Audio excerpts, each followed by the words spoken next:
This audio presentation of Neville Goddard's Out of This World is brought to you by audioenlightenment.com. Copyright 2011, all rights reserved. Chapter 1. Thinking Fourth Dimensionally. And now I have told you before it came to pass, that when it comes to pass, ye might believe. John 14:29. Many persons, including myself, have observed events before they occurred, that is, before they occurred in this world of three dimensions.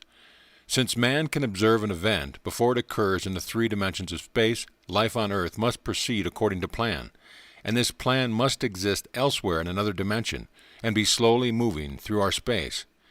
If the occurring events were not in this world when they were observed, then to be perfectly logical, they must have been out of this world. And whatever is there to be seen before it occurs here must be predetermined from the point of view of man awake in a three-dimensional world. Thus the question arises, are we able to alter our future?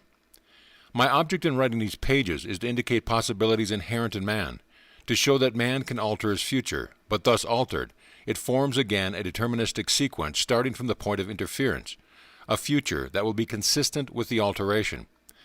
The most remarkable feature of man's future is its flexibility. It is determined by his attitude rather than by his acts. The cornerstone of all things are based in man's concept of himself.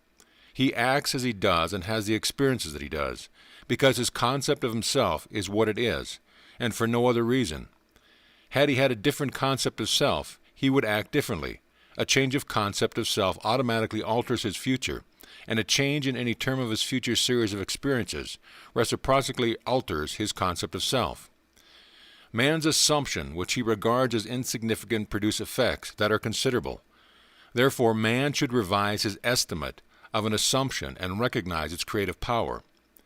All changes take place in consciousness. The future, although prepared in every detail in advance, has several outcomes.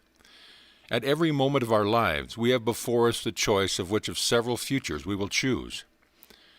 There are two actual outlooks on the world possessed by everyone, a natural focus and a spiritual focus. The ancient teachers called the one the carnal mind, the other the mind of Christ. We may differentiate them as ordinary waking consciousness governed by our senses and a controlled imagination governed by desire.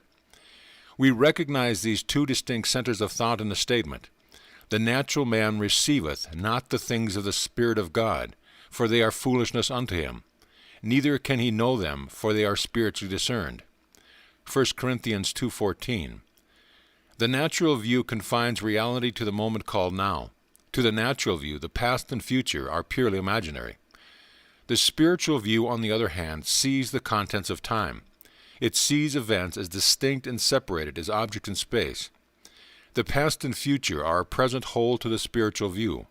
What is mental and subjective to the natural man is concrete and objective to the spiritual man. The habit of seeing only that which our senses permit renders us totally blind to what we otherwise could see.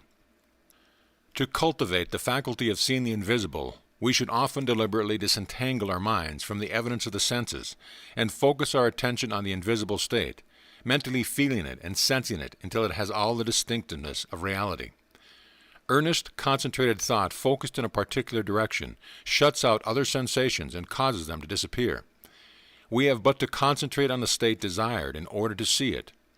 The habit of withdrawing attention from the region of sensation and concentrating on the invisible develops our spiritual outlook and enables us to penetrate beyond the world of sense and to see that which is invisible.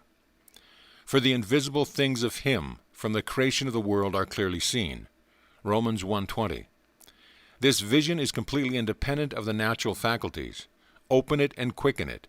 Without it, these instructions are useless, for the things of the Spirit are spiritually discerned. A little practice will convince us that we can, by controlling our imagination, reshape our future in harmony with our desire. Desire is the mainspring of action. We could not move a single finger unless we had a desire to move it. No matter what we do, we follow the desire, which at the moment dominates our minds. When we break a habit, our desire to break it is greater than our desire to continue in the habit. The desire which impels us to action are those that hold our attention. A desire is but an awareness of something we lack or need to make our life more enjoyable. Desires always have some personal gain in view. The greater the anticipated gain, the more intense is the desire. There is no absolutely unselfish desire. Where there is nothing to gain, there is no desire and consequently no action. The spiritual man speaks to the natural man through the language of desire. The key to progress in life and to the fulfillment of dreams lie in ready obedience to its voice. Unhesitating obedience to its voice is an immediate assumption of the wish fulfilled. To desire a state is to have it. As Pascal has said, "You would not have sought me had you not already found me." Man, by assuming the feeling of his wish fulfilled, and then living and acting on his conviction, alters the future in harmony with his assumption. Assumptions awaken what they affirm. As soon as man assumes the feeling of his wish fulfilled, his four-dimensional self finds ways for the attainment of this end, discovers methods for its realization. I know of no clearer definition of the means by which we realize our desires than to experience in imagination what we would experience in the flesh were we to achieve our goal. This experience of the end wills the mean. With its larger outlook, the four-dimensional self then constructs the means necessary to realize the accepted end. The undisciplined mind finds it difficult to assume a state which is denied by the senses. Here is a technique that makes it easy to encounter events before they occur, to call things which are not seen as though they were. People have a habit of slighting the importance of simple things, but this simple formula for changing the future was discovered after years of searching and experimenting. The first step in changing the future is desire. That is, define your objective. Know definitely what you want. Secondly, construct an event which you believe you would encounter following the fulfillment of your desire, an event which implies fulfillment of your desire, something that will have the action of self predominant. Thirdly, immobilize the physical body and induce a condition akin to sleep. Lie on a bed or relax in a chair and imagine that you are sleepy. Then, with eyelids closed and your attention focused on the action you intend to experience, in imagination, mentally feel yourself right into the proposed action, imaging all the while that you are actually performing the action here and now. You must always participate in the imaginary action, not merely stand back and look on, but you must feel that you are actually performing the action, so that the imaginary sensation is real to you. It is important always to remember that the proposed action must be one which follows the fulfillment of your desire, and also you must feel yourself into the action until it has all the vividness and distinctiveness of reality. For example, suppose your desired promotion in office. Being congratulated would be an event you would encounter following the fulfillment of your desire. Having selected this action as the one you will experience in imagination, immobilize the physical body and induce a state akin to sleep, a drowsy state, but one in which you are still able to control the direction of your thoughts, a state in which you are attentive without effort. Now imagine that a friend is standing before you. Put your imaginary hand into his. First feel it to be solid and real. Then carry on an imaginary conversation with him in harmony with the action. Do not visualize yourself at a distance in point of space and at a distance in point of time being congratulated on your good fortune. Instead, make elsewhere here and the future now. The future event is a reality now in a dimensionally larger world, and oddly enough, now in a dimensionally larger world is equivalent to here in the ordinary three-dimensional space of everyday life. The difference between feeling yourself in action here and now and visualizing yourself in action as though you were on a motion picture screen is the difference between success and failure. The difference will be appreciated if you will now visualize yourself climbing a ladder. Then, with eyelids closed, imagine that the ladder is right in front of you and feel that you are actually climbing it. Desire, physical immobility bordering on sleep, and imaginary action in which self-feeling predominates, here and now, are not only important factors in altering the future, but they are essential conditions in consciously projecting the spiritual self. If, when the physical body is immobilized, we become possessed of the idea to do something, and imagine that we are doing it here and now, and keep the imaginary action feeling going right up until sleep ensues, we are likely to awaken out of the physical body, to find ourselves in a dimensionally larger world, with a dimensionally larger focus, and actually doing what we desired and imagined we are doing in the flesh. But whether we awaken there or not, we are actually performing the action in the fourth dimensional world, and we will reenact it in the future, here in the third dimensional world. Experience has taught me to restrict the imaginary action, to condense the idea, which is to be the object of our meditation, into a single act, and to reenact it over and over again until it has the feeling of reality. Otherwise, the attention will wander off along an associational track, and hosts of associated images will be presented to our attention. In a few seconds, they will lead us hundreds of miles away from our objective in point of space, and years away in point of time. If we decide to climb a particular flight of stairs, because that is the likely event to follow the realization of our desire, then we must restrict the action to climbing that particular flight of stairs.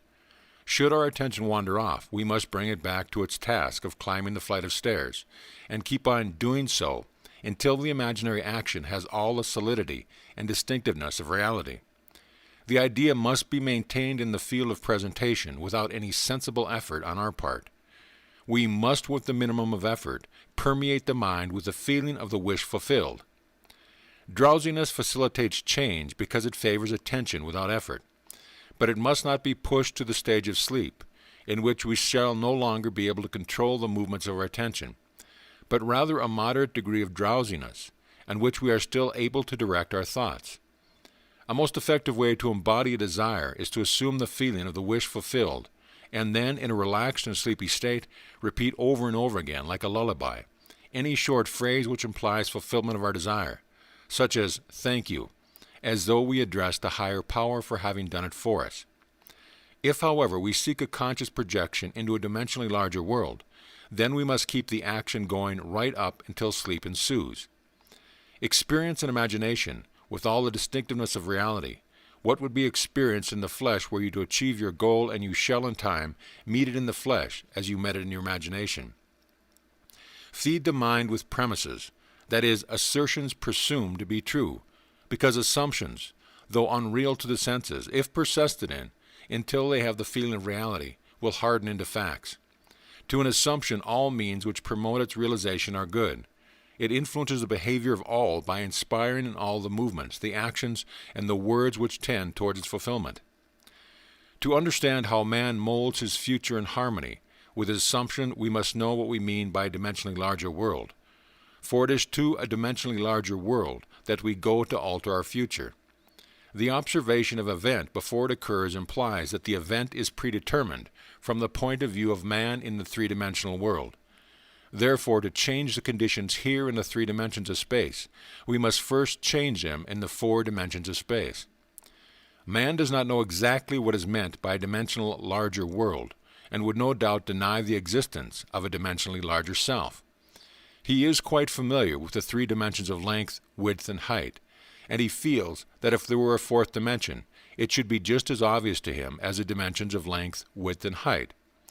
A dimension is not a line. It is any way in which a thing can be measured that is entirely different from all the others.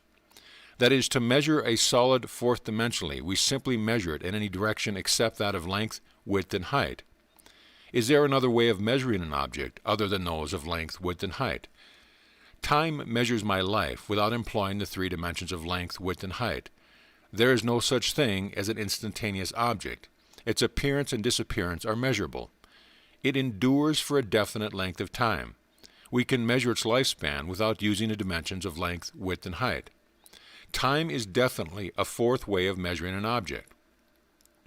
The more dimensions an object has, the more substantial and real it becomes.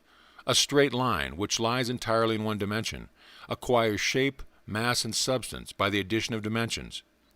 What new quality would time, the fourth dimension, give which would make it just as vastly superior to solids as solids are to the surfaces and surfaces are to lines? Time is a medium for change in experience because all changes take time. The new quality is changeability. Observe that if we bisect a solid, its cross-section will be a surface. By bisecting a surface, we obtain a line, and by bisecting a line, we get a point. This means that a point is but a cross-section of a line, which is in turn but a cross-section of a surface, which is in turn but a cross-section of a solid, which is in turn, if carried to its logical conclusion, but a cross-section of a four-dimensional object.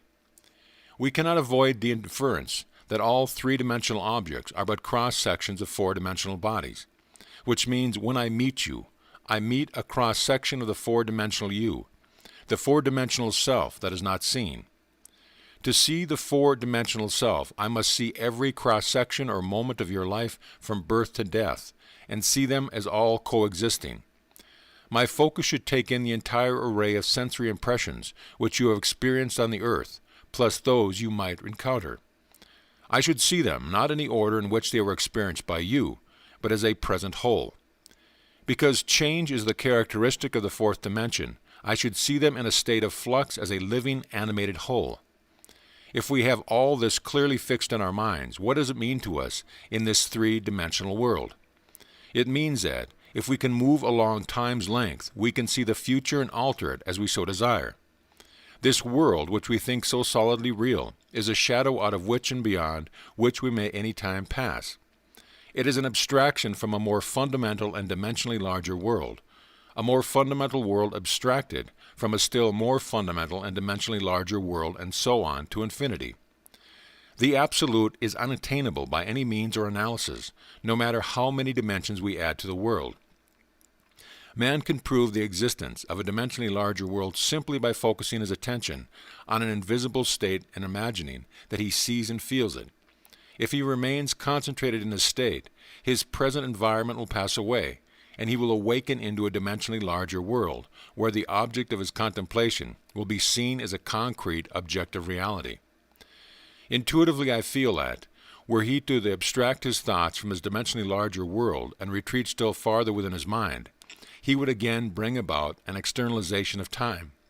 He would discover that every time he retreats into his inner mind and brings about an externalization of time, space becomes dimensionally larger, and he would therefore conclude that both time and space are serial, and that the drama of life is but the climbing of a multitudinous dimensional time block.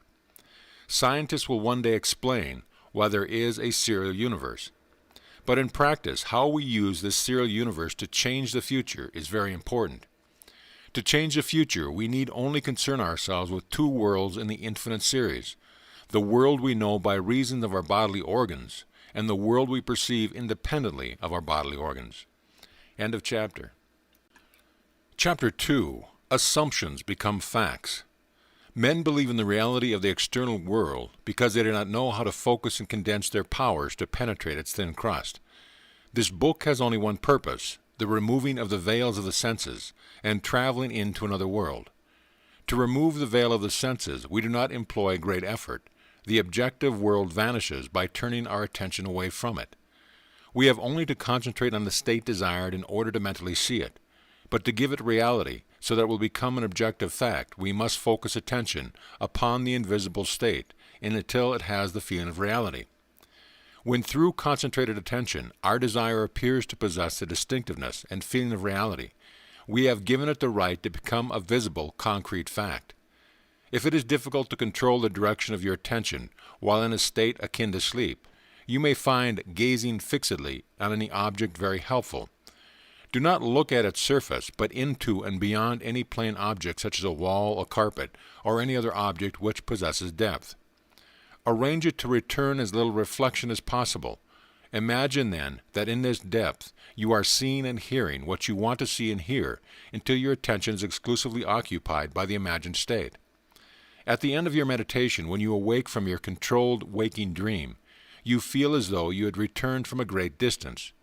The visible world which you had shut out returns to consciousness, and by its very presence informs you that you have been self-deceived into believing that the object of your contemplation was real. But if you know that consciousness is the one and only reality, you will remain faithful to your vision, and by this sustained mental attitude confirm your gift of reality, and prove that you have the power to give reality to your desires, that you may become visible concrete facts. Define your ideal and concentrate your attention upon the idea of identifying yourself with your ideal. Assume the feeling of being it, the feeling that would be yours were you already the embodiment of your ideal.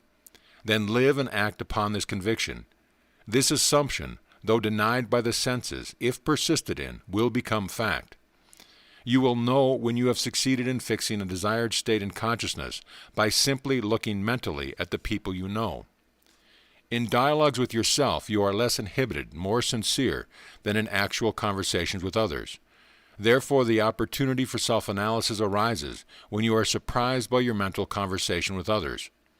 If you see them as you formerly saw them, you have not changed your concept of self, for all changes of concepts of self result in a changed relationship to the world. In your meditation, allow others to see you as they would see you were this new concept of self a concrete fact.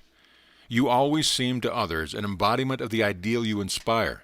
Therefore, in meditation, when you contemplate others, you must be seen by them mentally as you would be seen by them physically, were your concept of self an objective fact. That is, in meditation you imagine that they see you expressing that which you desire to be. If you assume that you are what you want to be, your desire is fulfilled, and in fulfillment all longing is neutralized. You cannot continue desiring what you already have realized. Your desire is not something you labor to fulfill. It is recognizing something you already possess. It is assuming the feeling of being that which you desire to be. Believing and being are one. The conceiver and his conception are one. Therefore, that which you conceive yourself to be can never be so far off as even to be near, for nearness implies separation. If you can't believe, all things are possible to him that believeth. Being is the substance of things hoped for, the evidence of things not yet seen. If you assume that you are what you want to be, then you will see others as they are related to your assumptions. If, however, it is the good of others that you desire, then in meditation you must represent them to yourself as already being that which you desire them to be. It is through desire that you rise above your present sphere, and the road from longing to fulfillment is shortened as you experience in imagination what you would experience in the flesh, were you already the embodiment of the ideal you desire to be. I have stated that man has at every moment of time the choice before him, which of several futures he will encounter. But the question arises, how is that possible when the experiences of man, awake in the three-dimensional world, are predetermined? As his observation of an event before it occurs implies, this ability to change the future will be seen if we liken the experience of life on earth to this printed page. Man experiences events on earth singly and successfully in the same way that you are now experiencing the words on this page. Imagine that every word on this page represents a single sensory impression. To get the context, to understand my meaning, you focus your vision on the first word in the upper left-hand corner, and then move your focus across the page from left to right, letting it fall as a word singly and successfully. By the time your eyes reach the last word on this page, you have extracted my meaning. Suppose, however, on looking at the page, with all the printed words therein equally present, you decide to rearrange them. You could, by rearranging them, tell an entirely different story. In fact, you could tell many different stories. A dream is nothing more than the uncontrolled four-dimensional thinking, or the rearrangement of both past and future sensory impressions. Man seldom dreams of events in the order in which he experiences them when awake. He usually dreams of two or more events, which are separated in time, fused into a single sensory impression. Or in his dream, he so completely rearranges his single waking sensory impression that he does not recognize them when he encounters them in his waking state.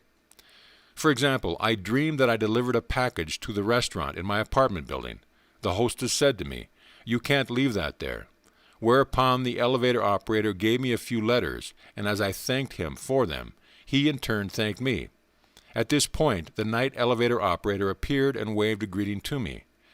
The following day, as I left my apartment, I picked up a few letters which had been placed at my door. On my way down, I gave the day elevator operator a tip and thanked him for taking care of my mail, whereupon he thanked me for the tip. On my return home that day, I overheard a doorman say to the delivery man, "You can't leave that there." As I was about to take the elevator up to my apartment, I was attracted by a familiar face in the restaurant, and as I looked in, the hostess greeted me with a smile. Late that night, I escorted my dinner guests to the elevator, and as I said goodbye to them, the night operator waved goodnight to me. By simply rearranging a few of the single sensory impressions I was destined to encounter, and by fusing two or more of them in a single sensory impression, I constructed a dream which differed quite a bit from my waking experience. When we have learned to control the movements of our attention in the four-dimensional world, we shall be able to consciously create circumstances in the three-dimensional world. We learn this control through the waking dreams, where our attention can be maintained without effort, for attention minus effort is indispensable to changing the future. We can, in a controlled waking dream, consciously construct an event which we desire to experience in the three-dimensional world. The sensory impressions we use to construct our waking dreams are present realities displaced in time, or the four-dimensional world.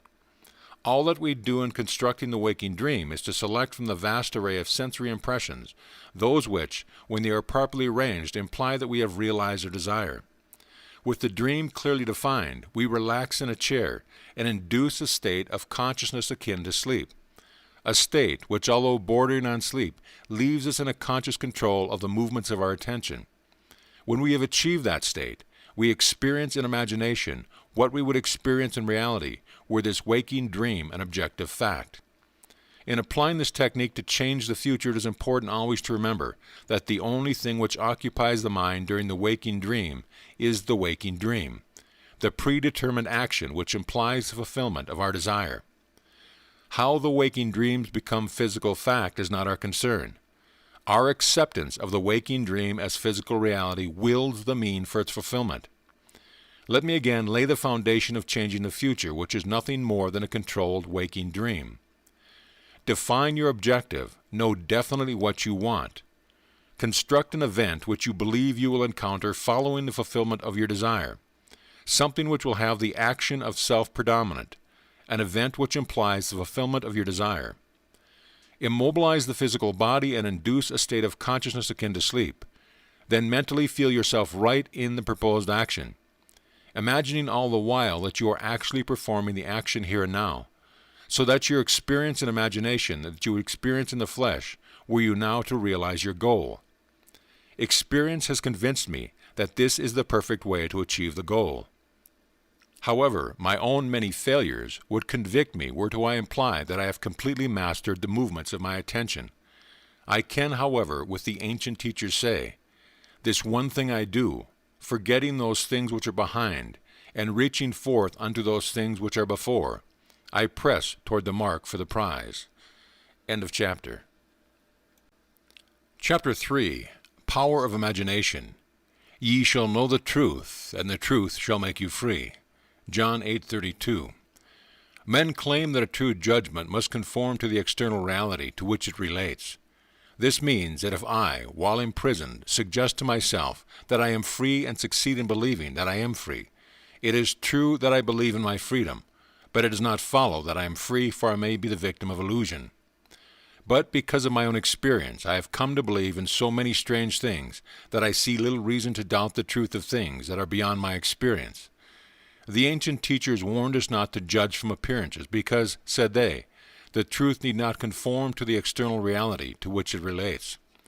They claim that we bore false witness if we imagined evil against another, that no matter how real our belief appears to be, how truly it conforms to the external reality to which it relates, if it does not make free the one of whom we hold the belief, it is untrue and therefore a false judgment. We are called upon to deny the evidence of our senses, and to imagine as true of our neighbor that which makes him free. Ye shall know the truth, and the truth shall make you free. To know the truth of our neighbor, we must assume that he is already that which he desires to be. Any concept we hold of another that is short of the fulfilled desire will not make him free, and therefore cannot be the truth. Instead of learning my craft in schools where attending courses and seminars considered a substitute for self-acquired knowledge, my schooling was devoted almost exclusively to the power of imagination. I stayed for hours imagining myself to be other than that which my reason and my senses dictated, until the imagined states were vividly as reality, so vivid that passer-by became but a part of my imagination and acted as I would have them. By the power of imagination, my fantasy led theirs and dictated to them their behavior and the discourse they held together, while I was identified with my imagined state. Man's imagination is the man himself, and the world as imagination sees it in the real world. But it is our duty to imagine all that is lovely and a good report. For the Lord seeth not as man seeth, For man looketh on the outward appearance, but the Lord looketh on the heart. As a man thinketh in his heart, so is he. In meditation, when the brain grows luminous, I find my imaginations endowed with the magnetic power to attract to me whatsoever I desire. Desire is the power imagination uses to fashion life about me, as I fashion it within myself. I first desire to see a certain person or scene, and then I look as though I were seeing that which I want to see, and the imagined state becomes objectively real.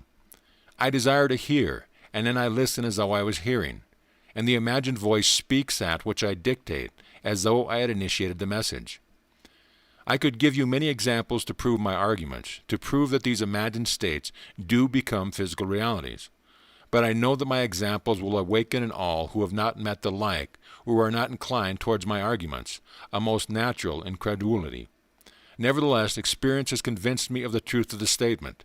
He calleth those things which be not as though they were. For I have, in intense meditation, called things that were not seen as though they were, and the unseen not only became seen, but eventually became physical realities. By this method, first desiring and then imagining that we are experiencing that which we desire to experience, we can mold the future in harmony with our desire. But let us follow the advice of the prophet and think only the lovely and the good. For the imagination waits on us as indifferently and as swiftly when our nature is evil as when it is good. From us spring forth good and evil. I have set before thee this day life and good, and death and evil. Desire and imagination are the enchanter's wand of fable, and they draw to themselves their affinities. They break forth best when the mind is in the state akin to sleep. I have written with some care and detail the method I use to enter the dimensionally larger world, but I shall give one more formula for opening the door to the larger world. In a dream, in a vision of the night, when deep sleep falleth upon men, in slumberings upon the bed, then he openeth the ears of men, and sealeth their instruction. Job 33:15-16. In dream we are usually the servant of our vision rather than its master, but the internal fantasy of dream can be turned into an external reality. In dream, as in meditation, we slip from this world into a dimensionally larger world, and I know that the forms in dream are not flat two-dimensional images, which modern psychologists believe them to be. They are substantial realities of the dimensionally larger world, and I can lay hold of them. I have discovered that, if I surprise myself during dreaming, I can lay hold of any inanimate or stationary form of the dream, a chair, a table, a stairway, a tree, and command to awake, while firmly holding on the object of the dream. I am pulled through myself with a distinct feeling of awakening from dream. I awaken in another sphere, holding the object of my dream, to find that I am no longer the servant of my vision, but its master. For I am fully conscious and in control of the movements of my attention. It is in this fully conscious state, when we are in control of the direction of thought, that we call things that are not seen as though they were. In this state we call things by wishing and assuming the feeling of our wish fulfilled. Unlike the world of three dimensions, where there is an interval between our assumption and its fulfillment, in the dimensional larger world, there is an immediate realization of our assumption. The external reality instantly mirrors our assumption. Here there is no need to wait 4 months till harvest. We look again as though we saw, and lo and behold, the fields are already white to harvest. In this dimensionally larger world, ye shall not need to fight. Set yourself, stand ye still, and see the salvation of the Lord with you. And because that greater world is slowly passing through our three-dimensional world, we can, by the power of imagination, mold our world in harmony with our desire. Look as though you saw. Listen as though you heard. Stretch forth your imaginary hand as though you touched, and your assumptions will harden into facts. To those who believe that a true judgment must conform to the external reality, to that which it relates, this will be foolishness and a stumbling block. But I preach and practice the fixing in consciousness of that which man desires to realize. Experience convinces me that fixed attitudes of mind, which do not conform to the external reality to which they relate, and are therefore called imaginary, things which are not, will nevertheless bring to naught things that are. I do not wish to write a book of wonders, but rather to turn man's mind back to the one and only reality that the ancient teachers worshipped as God. All that was said of God was in reality said of man's consciousness. So we may say that according as it is written, "He that glorieth, let him glory in his own consciousness. But let him that glorieth glory in this, that he understands and knoweth me, that I am the Lord, which exercise loving kindness, judgment, and righteousness in the earth." No man needs help to direct him in the application of his laws of consciousness. I am is the self-definition of the Absolute, the root out of which everything grows. I am the vine. What is your answer to the eternal question, who am I? Your answer determines the part you play in the world's drama. Your answer, that is, your concept of self, need not conform to the external reality to which it relates. This great truth is revealed in the statement, "Let the weak say, I am strong." Look back over the good resolutions which many past New Years are encumbered. They lived a little while and then they died. Why? Because they were severed from their root. Assume that you are that which you want to be. Experience in imagination what you would experience in the flesh, were you already that which you want to be. Remain faithful to your assumption, so that you define yourself as that which you have assumed. Things have no life if they are severed from their roots, and our consciousness, our I-amness, is the root of all that springs into our world. If we believe that I am He, ye shall die in your sins. That is, if I do not believe that I am already that which I desire to be, then I remain as I am and die in my present concept of self. There is no power outside of the consciousness of man to resurrect and make alive that which man desires to experience. That man who is accustomed to call up at will whatever images he pleases will be, by virtue of the power of his imagination, master of his fate. I am the resurrection and the life. He that believeth in me, though he were dead, yet shall he live. Ye shall know the truth, and the truth shall make you free. End of chapter. Chapter 4. No one to change but self. And for their sakes I sanctify myself, that they also might be sanctified through the truth. John 17:19. The ideal we serve and strive to attain can never be evolved from us, were it not potentially involved in our nature. It is now my purpose to retell and to emphasize an experience of mine, printed by me 2 years ago. I believe these quotations from the Search will help us to understand the operation of the law of consciousness, and show us that we have no one to change but self. Once in an idle interval at sea I meditated on the perfect state, and wondered what I would be were I of too pure eyes to behold iniquity, if to me all things were pure, and were I without condemnation. As I become lost in this fiery brooding, I found myself lifted above the dark environment of the senses.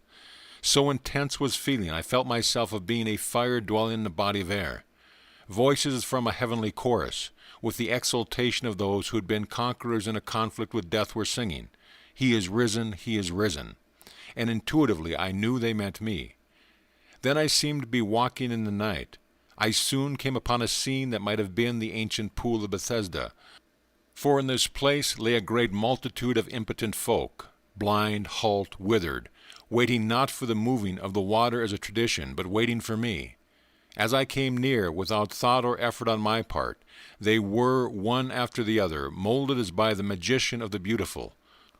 Eyes, hand, feet, all missing members, were drawn from some invisible reservoir, and molded in harmony with that perfection which I felt springing within me.